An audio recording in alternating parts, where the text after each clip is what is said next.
The following podcast may contain adult language and an abundance of salt. So, an abundance of throwing stars. So I don't know what you got ready for this movie, but we're talking Jiu Jitsu.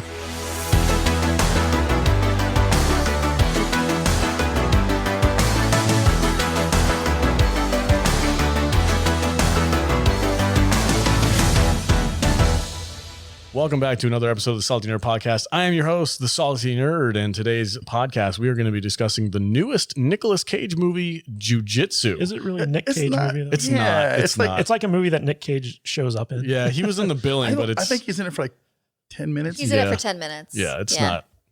But it was sold as a Nick Cage movie, and we all fell for it. So here we are. I'm joined, as always, by my fellow nerds, starting with the Barbarian Space Viking, Matt Vader. What's up, dude? What's up, man? How are you? I'm good. Right. I'm kind of disappointed that we watched this movie. Yeah, I'm really kind of pissed off you made me watch it too. Luckily, I had our super secret Twitter chat group to keep me entertained while I was watching it. Yeah. The League. The League, yes. I'm also joined by the ambassador of estrogen, Jude. Hi. What's up? I'm good. How are you? I'm all right. And the author extraordinaire, Matthew Kadish. I am ready to talk about some space samurais. Are they space? Spoiler. Okay. Jesus. Yeah, we're going to spoil the heck. It's a new movie. It just came out, but we're going to spoil the heck out of it because it doesn't matter. I just want to, before we dive into this. Yeah, I was going to Alex loved this movie. I was going to tag the people involved in this movie on our Twitter and stuff, but I don't think I am. Okay, listen, this is what I want to say because we are not going to be very kind to this movie, but I did want to get this out before we dive into it. I respect the hell out of stunt work and martial arts guys that work on movies because they put their life, limb, body on the line to make things look believable for our entertainment. And there's no level of respect that I can't praise upon them. Like, I would love to be a stuntman just for like one day, just to see what it's like, because these guys do some crazy stuff. And this movie is filled with some legit awesome martial artists and stunt work guys that just like have been in every movie you can think of. Every action movie, one of these guys was at least involved in it for a little bit. So I want to get that out of the way because I don't want to come off like I don't respect them. But this movie was just not. I think we all respect them. Yeah, I think most people do. The fighting and action scenes in this movie are pretty legit. Before we dive super deep into this movie and Jude tells us what it's all about, let's hear a quick word from our sponsors. Do you collect coins, comics, or baseball cards? Do you enjoy hunting for antiques, heirloom jewelry, or classic cars? Whether you're hunting for hidden treasures or just searching for a special gift for that certain someone, you can find it on HiBid.com. Visit HIBID.com today to bid on items in local auctions all over the country. That's HIBID.com. You can find almost anything on HiBid. Present you is burnt out at your current job, but future you works at Geico, and future you is also a beekeeper. Me? I don't even go outside. Well, with Geico, you got a consistent schedule, so you are now one with nature, my friend. So I've become a bee person? Technically an apiarist, and yes, you also got a competitive salary, so you had the funds to start a new hobby. Well, all right, give me that honey. Virginia Beach. Start your future at Geico. We're hiring claim sales and service agents. Apply online today at geico.jobs/Virginia Beach. All right, welcome back, everybody. Jude, why don't you tell us what Jiu Jitsu is all about? All right, 2020's Jiu Jitsu. So every 6 years, an alien ninja comes out of a portal in the jungle, and there is this elite faction of Martial artists. Human ninjas called Jiu Jitsu that has to fight him. So this movie was made for 25 million euro, which is about $29 million. What? It's 27.5 million American. Wow. Boy, they drink a lot and ate a lot. And it does not star Nicolas Cage. But fun fact, did you know that Nicolas Cage is an actual black belt? I did not know that. And I actually did know this. He was trained under Royce Gracie, who was a 3-time UFC champ. Wow. He was the first UFC champ, and he won two other UFCs after that. He's like the baddest of the badass. Wow. Brazilian Jiu-Jitsu fighters. That's Yeah, cool. In I fact, didn't know that. Nicolas Cage did 80% of his own stunts in Yeah. this movie. Yeah. That's cool. That's cool. I'm not gonna lie. So this movie, And they only had Nicolas Cage for 3 days out of the 6 weeks of filming. he was the so- best part of that movie. Yeah, he showed up he's for 3 days great in at the this. start of this shoot. And so like they had to like get everything with him out of the way. Yeah. And it's funny because like throughout the movie, like there are shots of his character, Wiley, and they're all from behind, and it's got this really bad wig, so you can tell that like the guy is just like the stand-in. It's like Yeah. the samurai cop wig. Yeah, it really is. It's really bad. Yeah, it's rough. But like Nicolas Cage steals every scene he's in. Yes. And I wish he was in the entire movie. I wish Yeah. he was the main character in this movie. Yeah. He's fantastic he in outacts everybody. it. Yes. And Nicolas Cage, like he's gone on record as saying that like he likes to steal stuff from other actors when he's creating a character. And you can tell like his whole character in this movie was based off of Dennis Hopper in Apocalypse yes, Now. absolutely. Yeah. Yeah. For sure. He even looks like him. He's got like the headband and the Yep. sunglasses and stuff. Yeah, it was funny. But like this movie to me, it felt like I don't know if you guys do this, but I watch when I find like a person who works on stunts and martial arts and movies and stuff like that, they usually have a YouTube page and they'll basically have like their auditions or their work. They'll Like try to their show it reels. off in these YouTube videos where they get together with their friends and they make a cool little stuntman, kung fu movie, just a real short, like 15-minute thing. This feels like about 5 or 6 of those in a row. And then you have a little stint of Nicolas Cage movie in the middle of it. And then more YouTube stunt work. You know what this movie reminds me of? It reminds me of those old 80s canon action films where like they're like, get Chuck Norris, let's throw a ninja in there. People like ninjas. And like it'll just be like, like they'll just string together action sequences with like the loosest That's thread of a story. exactly what the first this, like. We're going to spend 20 minutes smuggling this guy out of this facility, and then we're just going to bring him back. yeah. Yeah. It's so silly.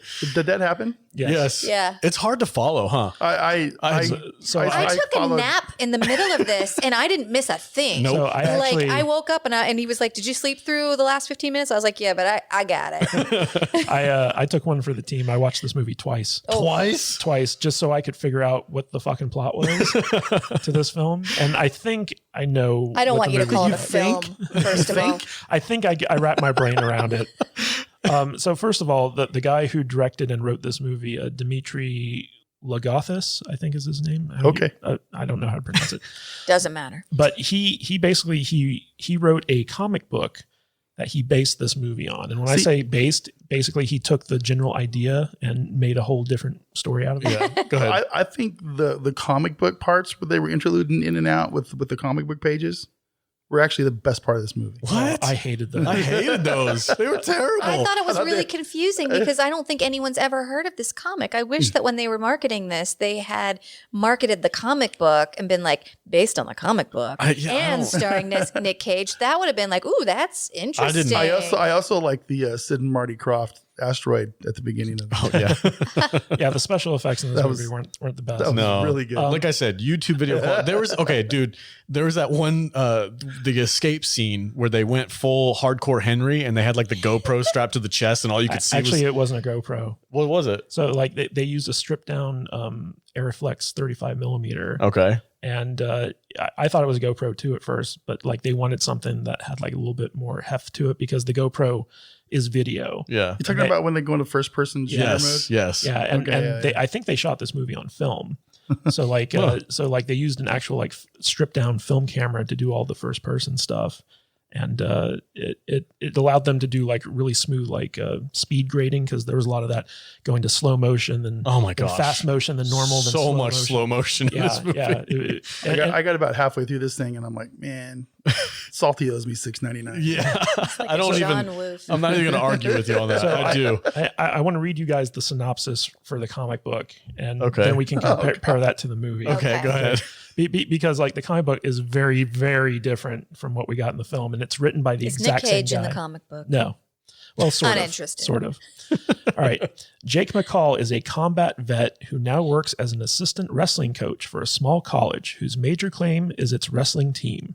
He is married to a beautiful, caring wife and has a precocious 5-year-old boy, and his life with them in a peaceful college town is idyllic, perfect outcome for a combat vet with PTSD, or so he believes. Okay, but all of that could be in the movie he just doesn't remember because he has amnesia the whole movie. Well, hold on. We're getting to the I'm going to talk to you about that in a minute. One day, a rough encounter with an older man claiming to be Jake's real father sets off a long repressed memory, one of having seen the old man before as a child. He was claiming to be the real father then, too. Back then, Jake's mother came to the rescue as the putative father tried to drag him off. As the cops came and dragged the old man off, and the boy was told he was just a crazy person, the boy forgot all about it, and he went on with his idyllic childhood. Or did he? As 3 cops suddenly jump the old man, Jake springs into action fast, becomes a supercharged fighting machine, killing all 3, and the old man disappears. Jake has 3 dead cops at his feet. He starts to fall apart. Violent, horrible memories suddenly flood to his mind.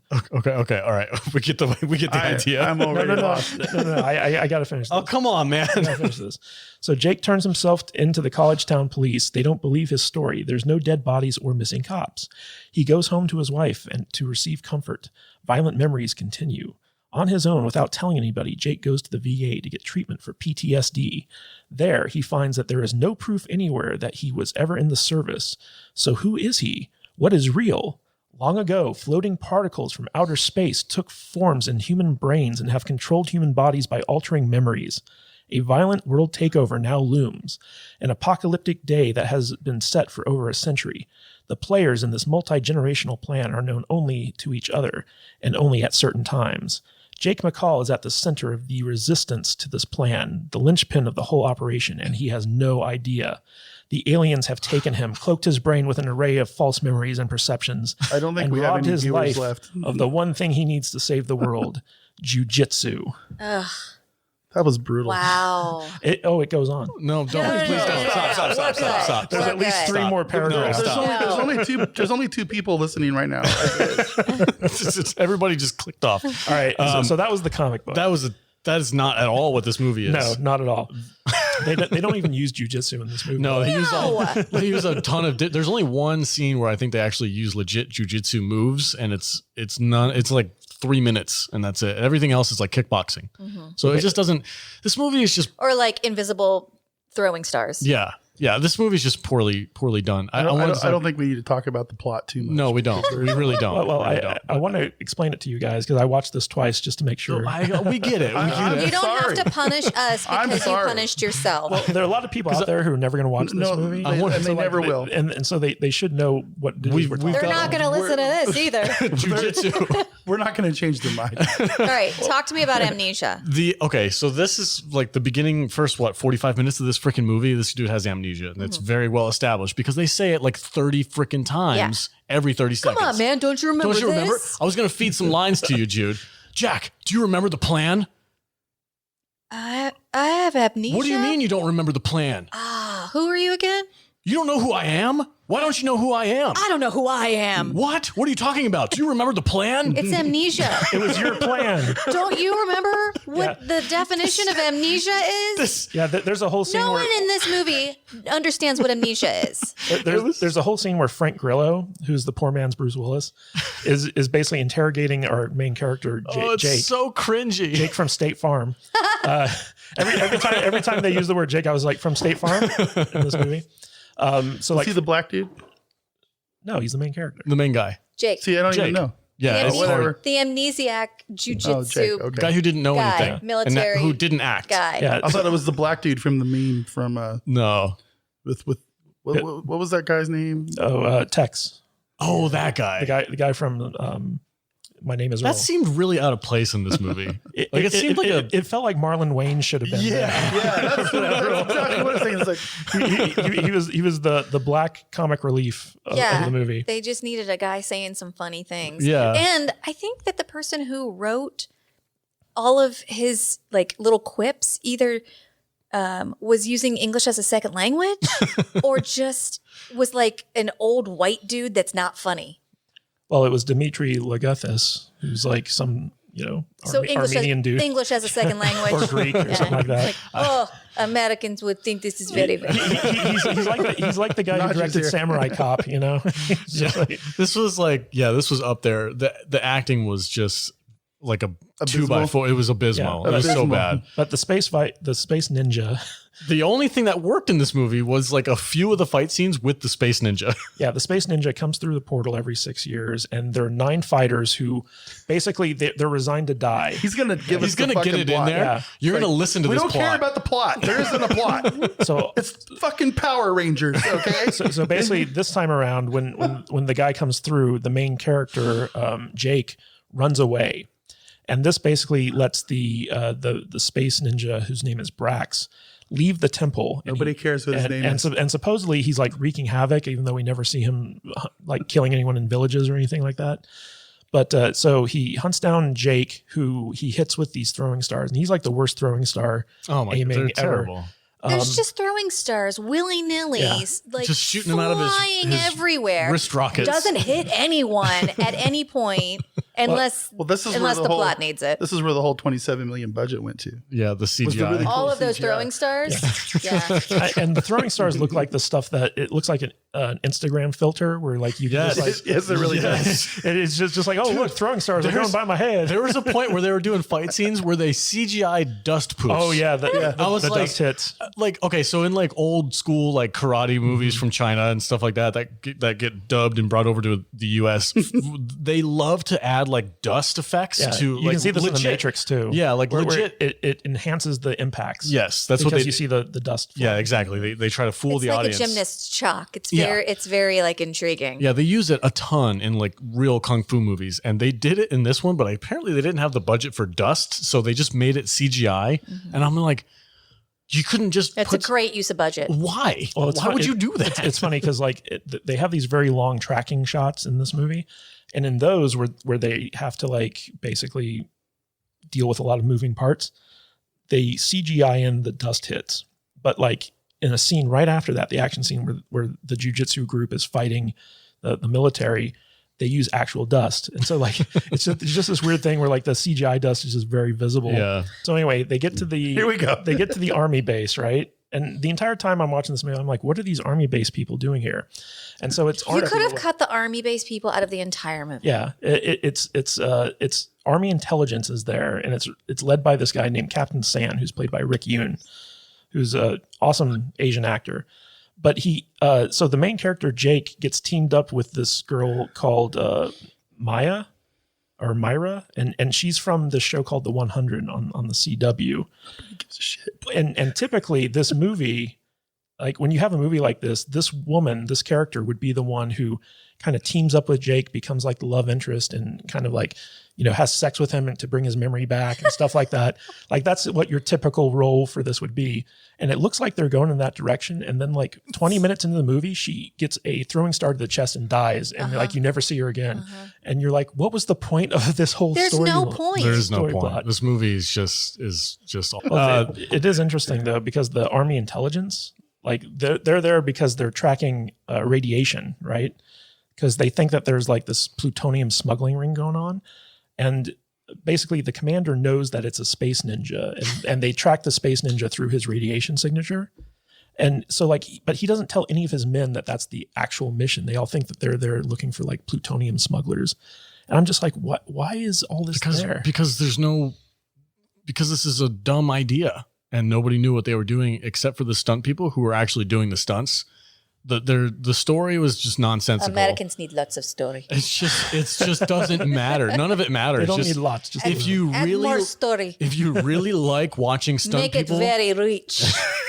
if you like watching stunt people like do stunts, you could probably find some enjoyment in this. I like the part where Nicolas Cage has a sword fight with the alien ninja guy. That was kind of fun. The rest of it, nonsense. I enjoyed Nicolas Cage, so I liked 10 minutes of this movie. Yeah, exactly. That's pretty much where I'm at. There's just what's funny is all these characters. So like the people in the Jiu Jitsu like clan, they have these cloaks with like hoods on them, and when you put the hood up, the ninja can't see you. like it's one of those things where like Arnold puts the mud on him Yeah. to be invisible to the predator. It's the same thing. Or when it looks through fire, Yeah. it It's can't like see when you. when what's his name? Thor is trying to disguise himself. Oh yeah, And he's not if like, I do this. Yeah, not if I do this. It's exactly like that. It really is. It's just nonsense, man. Yeah, Even and you just wonder like, why aren't they invisible this whole time trying to fight this guy? because fights. Because Obviously, Karate. it's a movie, and we need to be able to see. So Alan Moosey, the guy who plays Jake, the main character in this, he was a stuntman. He's been the stuntman for like Captain America and like a bunch of like other like big name movies. Yeah, I mean, well, Crossbones is one of the guy from Marvel, Frank Grillo. Frank Grillo. Yeah, he's in this movie too, and he's an awesome stunt guy. And but Alan Moosey, he's like I saw him in this documentary called In Search of the Next Action Hero or something like that, and he was. It ain't you, buddy. Well, he kind of broke out in the reboot of the Kickboxer franchise where he was like the main character in that, and he is a very good martial artist, but his acting chops are just like. Like not there. Like he's a terrible actor. Well, he had like 4 lines in this movie. The rest of the time he just stood there like, I don't remember. Yeah. Like my He big, probably did have a whole storyline, but he's so bad at reading dialogue, at acting it out, that they were like, you know what, just have amnesia. No, you know what? It's like those lines where he's like, I don't remember anything. That was him just telling the director, I don't remember my lines. And the director was like, you know what, that's good. Go with that. We're going to go with that. my biggest problem with this movie is that the main character, Jake, is a passive character. Like he doesn't drive the action forward. He just kind of goes from one set piece to the other. And it's kind of funny because Jude was making a joke about this earlier where Tony Jaa, who's like one of the greatest martial artists acting in film today, he did all the Ong Bak movies. I freaking love Ong Bak. Yeah. So he comes in and we have this really overly long single take fight scene where the camera just follows him kicking the butts of all these different soldiers. And it's funny in this movie because like all the soldiers have like masks on, so like they can just reuse the same stunt people. Yeah. They all have guns, but they never use them. Yeah. And if they do have a gun, they'll run up to within like a foot of the guy with the gun before they open fire. This is what I mean. Like it's just YouTube stunt stuff, because if it was an actual movie, they would come up with reasons why these guys don't have guns. They would have a reason. Like there's no reason in this movie. It's just it's weird that they put their guns away and attack him with knives. It's a Kung Fu fan film. It doesn't make any sense. But Tony Jaa comes in and basically fights his way to Jake. And when he gets to Jake, he's like, "Come on, let's go." And Jake's just like, "All right." and so I guess I'll go with this guy. And so they escape in another overly long single shot. This is when they lost me, when they went first person, and I was just like, "Oh, this happened in like the first 15 minutes." I know we're going backwards for some reason. And the weird part about this first person point of view sequence is that they would break the first person point of view, where at a certain point the camera would go to the ground after he gets hit, and then he'd come out into frame and fight and then get knocked back into the camera, and then it would go back. It was really weird. Super and there was a weird. lot of strange. when they were doing like flip kicks and stuff like that, the camera would do a flip kick with them. So it would like spin the entire screen while you're watching it. It was very off-putting. None of it. It's like fancy camera work that you might be able to get away with once. And then it didn't even matter because that chick just gets him. So like after he escapes, She's like, "Come on, let's go back minutes- to that interrogation 30 room." minutes into the movie, after like 5 fight scenes, the army shows back up and just drags Jake back to the base that he had just escaped from. Yeah. And he's just sitting back in the interrogation chair and he's like, "You guys really need to leave this place." It's like sometimes he has amnesia and other times when the plot calls for it, he seems to know what he's talking about. I texted you guys after I watched it. I'm like, can we not do this? Because I regret my decision. And then we're like, no, let's power through it. And I'm like, oh my God. So I apologize to you guys for making you watch this movie. And I also apologize to the listeners because this is just trash. Well, this is an awful, awful movie. I'll say this about the film. It's well shot. And the action debatable. That's much debatable. The action and stunt I think you work need is to. good. The action, well, because it's made by stunt people. Of course, the stunt work's going to be. But the story is atrocious. Yeah, I think you need to rephrase that it was well shot, and I think that you should say it's well shot. Well, no, like I thought, like cinematography wise, it was a well-made movie. The special effects weren't good, but I don't know if I can but get the actual behind you on that one. shooting of the action was good. It was just it's just stunt people doing stunt work. Like if you I watched some of the guys that did The Witcher, the stunt work on The Witcher. Like they had a promo of the fight scene from The Witcher, and it was basically what they do is when the director's kind of out of their element with these fight scenes, like hey, they hand it off to the guys who do it for a living, and then they film like a mock version of the fight scene and they put it on YouTube, and then the director just kind of mimics that on scene with the actual actors. This movie is just that. That's all it is. I think a bunch of martial artists just went on vacation with the movie camera. With $30 million. Say what you will, but it's still better than Bad Taste. Yeah. Oh, well, that movie is. All right. Y'all don't know what you're talking about. It's a bowl of throw up. It's what it is. I really do think Nicolas Cage's moments in this movie were the highlights of it. Oh, absolutely. Well, you know where 30 million of the budget went. How much- Nicolas Cage's on a $27 million. Yeah. Do we know how much he made off this? I don't think he made a whole lot. He only $25 shot million. for 3 days. You think? No, he didn't make $25 million of the 27 million. Was going to Nicolas Cage. Nicolas I will Cage's say pocket. $8 million. You think so? No, I think for 3 days it would probably would have gotten 1 or 2 million for that. That's still pretty freaking good, though. Yeah, but he was definitely the highlight. Yeah, of for this sure. 1 movie. million for 3 days of my time. I'm not going to show up. But this really was like the thing I hate about action movies like this is that in order to have like a good action scene, you have to have some type of emotion attached to the action, right? Yeah. Like there has to be something at stake. And this felt just like a string of action showpieces where it was showing like the movement and the That's all it combat. was. But there was nothing ever really attached to that made you care about it. Probably the best example of this in the movie is where Nicolas Cage basically fights Brax, the space ninja, and but like they reveal afterwards that Nicolas Cage was the father of Jake. And like if Kadish and I both burst out laughing when they did that. yeah, we're like he was your father. And then the guy's reaction, nothing. Nothing. Just didn't He care. was just like, but like I have amnesia. And then he tried to bang the chick who was like bleeding out, and they're like, "We have to get you to a hospital right away, but first let's do it." Yeah. I'm just like, what is going on? But if we had known that Nicolas Cage was the main character's father before he made the sacrifice, I don't know if it would have made a difference. It would have made a slight difference at least. Like you would have had some measure of emotion attached to that scene. I just don't because up care. to that point you just thought he was like the crazy old mentor guy. yeah. But when you know that Who like happened to be on a boat. yeah, but when you know like this is this guy's father and he's sacrificing himself to try to save his life, that carries some weight to it. And this is kind of like the intelligence that goes into writing a movie where it's very obvious that people who wrote this did not have a lot of training in how to write a good story. I just realized Nicolas Cage was Jake's father. He pulled him out of the ocean and then he let that fishwife take him. Yeah, But the and fish he wife- waited until he fell into his hole in the ground hobble. I think they just made that up. Yeah. They just wanted to get Nick Cage in the first 10 minutes. It's kind of like having a commercial in the first 3. You just get views real quick. See, Nick Cage is in this movie. And then you get people to like go in and like, well, when's he going to show up again? That's how they made people watch this movie. But it's kind of funny because you have all these like big action people in this movie, like Frank Grillo. Yes. And they just kind of throw him away. Like the first time they face him, it's like, oh, he's dead. It's nonsense. Anyway, let's wrap this up real quick. I can talk about this movie. I know you can, but Well, you're not we going know. to. I think you guys are doing this movie a big disservice by just think glossing not. over it. Well, you can give it your thumbs up in a second. Don't watch this movie. If you want to talk more about this movie, you can follow Kadish on his Yeah. YouTube channel. yeah. He can do a special deep dive into Yeah, I the show honestly and think talking to himself on his YouTube channel. I honestly think that you could probably find more interesting and better YouTube stunt movies Absolutely. made by people who are just fans of Yeah, stunt but work are and Nick stuff. Cage in them? No. He wasn't in this either.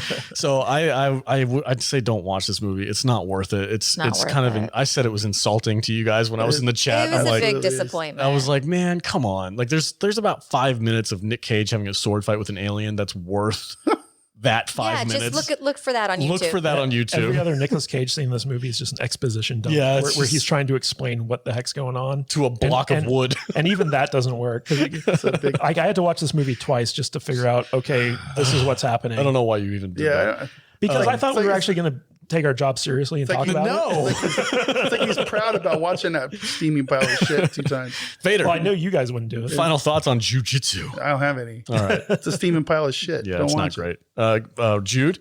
Oh, I was so disappointed. I had really high hopes for this. I love bad movies. Yeah, B I movies thought are your that thing. this was going to be awesomely bad, and it was just bad. Yeah, it was very disappointing. Nothing redeeming here. And Kadish. Kurt Russell Terrier hated it.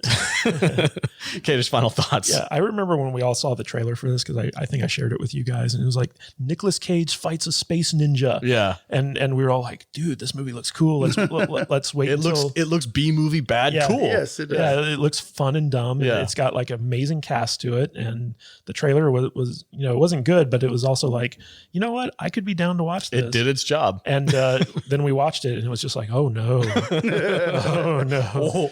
Like the special effects seriously look like one of those apps you get on your phone that like just inserts CGI stuff into the shot. It's like with the big googly eyes, so you have on your Instagram. I've never liked the transitional device of using like comic book frames. Like ever since I first saw it when Ang Lee did it in Hulk, it was terrible.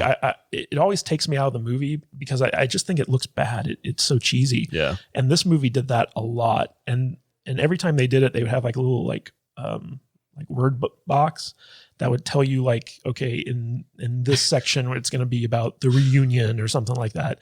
And it was just like so stupid. Yeah, it was terrible. Yeah. And like everything about this movie was just, other than the fight scenes, was not well done. Yeah. Like, but the saving grace of this movie, if you do like watching action sequences, the action sequences in this movie were very creative. They were very well done. I liked the fighting in it. The whole Mortal Kombat meets Predator thing was an interesting concept. Yeah. Overall, this is not a good movie. I'd probably give it 1.5 stars out of 5. 1.5 out of 5. You're being super generous. I am probably, but like watching it the second time around, the movie kind of made a little bit more sense because I kind of was able to fill in some of the gaps that the movie doesn't make very clear the first time around. So I don't know. Yeah. 1.5 stars from Kadish. I give it 1. Vader, 0. 0. Okay. Jude, how many stars do you give this movie? I'll give it 1. 1 throwing star? Because I'm feeling generous. I'll give it 1 throwing star, but it's invisible. What were you going to say? So if you pay to see this movie, you're an idiot. I am an idiot. I paid to see this movie. I did too. So did I. All right, guys. That's it for Jiu Jitsu. This was rough. So yeah, I don't know what else to say. We kind of covered most of it. Kadish covered a lot of it.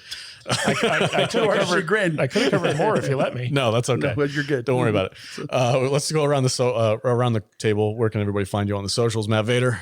I'm at Vader 74. Right on. At the places and things. At all the places. At all the places. Okay. Jude. You can find me at I am Jude on Instagram and Twitter. And Matthew Kadish, where can they find your deep dive on Jiu Jitsu? At Matthew Kadish, Kadish on Twitter and Parler, and kadishbooks.com on Amazon. I'm your host, the Salty Nerd. You can find me at salty_nerd on Twitter and other places, I guess, but mostly Twitter. All right, guys, that's it for our podcast today. Thanks for listening. See you later.